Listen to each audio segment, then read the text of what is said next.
Barnaby Rudge by Charles Dickens. Chapter 76. As the locksmith walked slowly away from Sir John Chester's chambers, he lingered under the trees which shaded the path, almost hoping that he might be summoned to return. He had turned back thrice, and still loitered at the corner when the clock struck 12. It was a solemn sound, and not merely for its reference to tomorrow, for he knew that in that chime the murderer's knell was rung.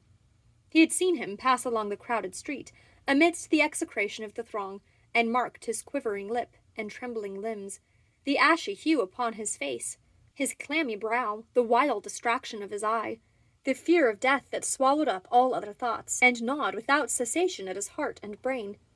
He had marked the wandering look, seeking for hope, and finding, turn where it would, despair. He had seen the remorseful, pitiful, desolate creature, riding with his coffin by his side to the gibbet. He knew that to the last he had been an unyielding, obdurate man, that in the savage terror of his condition he had hardened rather than relented to his wife and child, and that the last words which had passed his white lips were curses on them as his enemies. Mr. Haredale had determined to be there and see it done. Nothing but the evidence of his own senses could satisfy that gloomy thirst for retribution which had been gathering upon him for so many years. The locksmith knew this, and when the chimes had ceased to vibrate, hurried away to meet him. "For these two men," he said as he went, "I can do no more. Heaven have mercy on them. Alas, I say I can do no more for them, but whom can I help? Mary Rudge will have a home and a firm friend when she most wants one. But Barnaby? Poor Barnaby, willing Barnaby, what aid can I render him? There are many, many men of sense, God forgive me," cried the honest locksmith, stopping in a narrow count to pass his hand across his eyes. "I could better afford to lose than Barnaby. We have always been good friends, but I never knew till now how much I loved the lad." There were not many in the great city who thought of Barnaby that day, otherwise than as an actor in a show which was to take place tomorrow. But if the whole population had had him in their minds, and had wished his life to be spared, not one among them could have done so with a purer zeal or greater singleness of heart than the good locksmith. Barnaby was to die. There was no hope. It is not the least evil attendant upon the frequent exhibition of this last dread punishment, of death, that it hardens the minds of those who deal it out, and makes them, though they be amiable men in other respects, indifferent to, or unconscious of, their great responsibility. The word had gone forth that Barnaby was to die. It went forth every month for lighter crimes. It was a thing so common that very few were startled by the awful sentence, or cared to question its propriety. Just then, too, when the law had been so flagrantly outraged, its dignity must be asserted. The symbol of its dignity, stamped upon every page of the criminal statute book, was the gallows, and Barnaby was to die. They had tried to save him.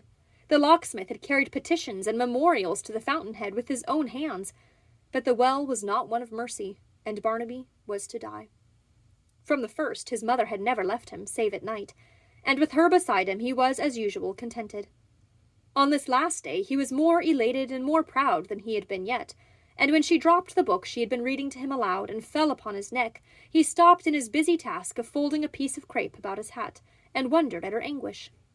Grip uttered a feeble croak, half in encouragement, it seemed, and half in remonstrance, but he wanted heart to sustain it, and lapsed abruptly into silence. With them who stood upon the brink of the great gulf which none can see beyond, time, so soon to lose itself in vast eternity, rolled on like a mighty river, swollen and rapid as it nears the sea. It was morning but now. They had sat and talked together in a dream, and here was evening. The dreadful hour of separation, which even yesterday had seemed so distant, was at hand. They walked out into the courtyard, clinging to each other, but not speaking. Barnaby knew that the jail was a dull, sad, miserable place, and looked forward to tomorrow, as to a passage from it to something bright and beautiful. He had a vague impression, too, that he was expected to be brave, that he was a man of great consequence, and that the prison people would be glad to make him weep. He trod the ground more firmly as he thought of this, and bade her take heart and cry no more, and feel how steady his hand was. "They call me silly, mother. They shall see tomorrow." Dennis and Hugh were in the courtyard. Hugh came forth from his cell as they did, stretching himself as though he had been sleeping. Dennis sat upon a bench in a corner with his knees and chin huddled together, and rocked himself to and fro like a person in severe pain. The mother and son remained on one side of the court, and these two men upon the other.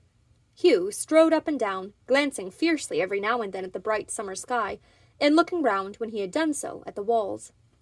No reprieve, no reprieve. Nobody comes near us.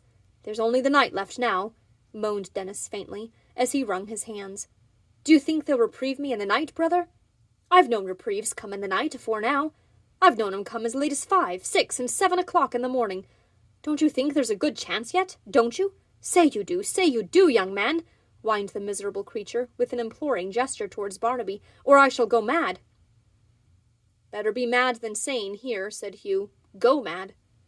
But tell me what you think. Somebody tell me what he thinks, cried the wretched object, so mean and wretched and despicable that even pity's self might have turned away at sight of such a being in the likeness of a man. Isn't there a chance for me? Isn't there a good chance for me? Isn't it likely they may be doing this to frighten me? Don't you think it is? Oh, he almost shrieked as he wrung his hands, won't anybody give me comfort? You ought to be the best instead of the worst, said Hugh, stopping before him. Ha ha ha, see the hangman when it comes home to him. You don't know what it is, cried Dennis, actually writhing as he spoke. I do. That I should come to be worked off. That I should come. And why not, said Hugh, as he thrust back his matted hair to get a better view of his late associate. How often, before I knew your trade, did I hear you talking of this as if it was a treat? I ain't inconsistent, screamed the miserable creature. I'd talk so again if I was hangman. Some other man has got my old opinions at this minute. That makes it worse. Somebody's longing to work me off. I know by myself that somebody must be. He'll soon have his longing, said Hugh, resuming his walk. Think of that, and be quiet. Although one of these men displayed in his speech and bearing the most reckless hardihood, and the other, in his every word and action, testified such an extreme of abject cowardice that it was humiliating to see, it would be difficult to say which of them would most have repelled and shocked an observer. Hugh's was the dogged desperation of a savage at the stake. The hangman was reduced to a condition little better, if any, than that of a hound with a halter round his neck. Yet, as Mr. Dennis knew and could have told them, these were the two commonest states of mind in persons brought to their pass. Such was the wholesome growth of the seed sown by the law, that this kind of harvest was usually looked for as a matter of course. In one respect they all agreed. The wandering and uncontrollable train of thought, suggesting sudden recollections of things distant and long forgotten, and remote from each other. The vague, restless craving for something undefined, which nothing could satisfy. The swift flight of the minutes, fusing themselves into hours as if by enchantment. The rapid coming of the solemn night. The shadow of death, always upon them, and yet so dim and faint, that objects the meanest and most trivial started from the gloom beyond, and forced themselves upon the view. The impossibility of holding the mind, even if they had been so disposed, to penitence and preparation, or of keeping it to any point while one hideous fascination tempted it away. These things were common to them all, and varied only in their outward tokens. Fetch me the book I left within, upon your bed, she said to Barnaby as the clock struck. Kiss me first. He looked in her face, and saw there that the time was come. After a long embrace, he tore himself away, and ran to bring it to her, bidding her not stir till he came back. He soon returned, for a shriek recalled him, but she was gone. He ran to the yard gate and looked through. They were carrying her away. She had said her heart would break. It was better so. Don't you think, whimpered Dennis, creeping up to him as he stood with his feet rooted to the ground, gazing at the blank walls, don't you think there's still a chance? It's a dreadful end. It's a terrible end for a man like me. Don't you think there's a chance? I don't mean for you, I mean for me. Don't let him hear us, meaning Hugh. He's so desperate.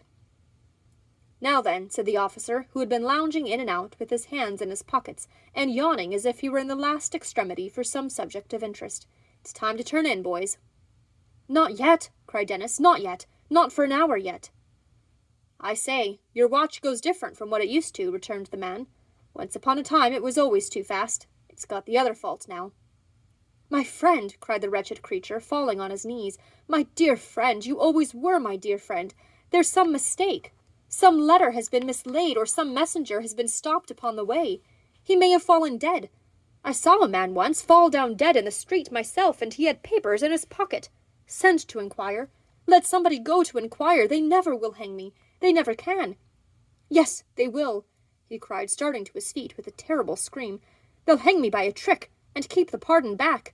It's a plot against me. I shall lose my life. And uttering another yell, he fell in a fit upon the ground. See the hangman when it comes home to him, cried Hugh again, as they bore him away. Ha, ha, ha. Courage, bold Barnaby, what care we? Your hand. They do well to put us out of the world, but if we got loose a second time, we wouldn't let them off so easy, eh? Another shake. A man can die but once. If you wake in the night, sing that out lustily, and fall asleep again. Ha, ha, ha. Barnaby glanced once more through the grate into the empty yard, and then watched Hugh as he strode to the steps leading to his sleeping cell. He heard him shout, and burst into a roar of laughter, and saw him flourish his hat. Then he turned away himself, like one who walked in his sleep, and, without any sense of fear or sorrow, lay down on his pallet, listening for the clock to strike again.